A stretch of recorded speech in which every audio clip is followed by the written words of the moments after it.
تو میں نے تو جب پوچھا کہ آپ کیا چاہتے ہیں کہ بچے آپ جیسے بنے، تو ماں باپ نہیں ہاتھ اٹھاتے. ہاں صحیح.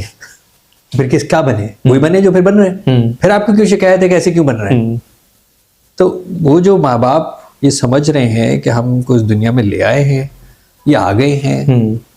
اکثر اس طرح کی باتیں میں سنتا ہوں، اللہ نے رزق کا وعدہ کیا. میں نے کبھی انکار کیا کہ اللہ نے رزق کا وعدہ نہیں کیا. اللہ نے تو چڑیا کبھی وعدہ کیا، پتھر کے اندر کیڑے کو بھی رزق دینے کا وعدہ کیا ہوا.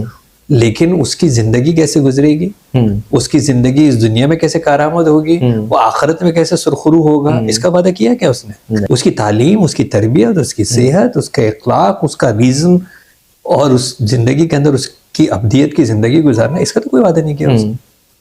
تو ویسے تو مطلب جانور بھی چیر پھاڑ کے پیٹ بھر لیتا ہے، تو آپ اس لیے تو نہیں لائے ہوں گے دنیا میں اس کو. ہمیں نکلنا ہوگا اور اپنی ذمہ داری کو سمجھنا ہوگا کہ ہم ان بچوں کو کس لیے تیار کر رہے ہیں، پرپز آف لائف کیا ہے.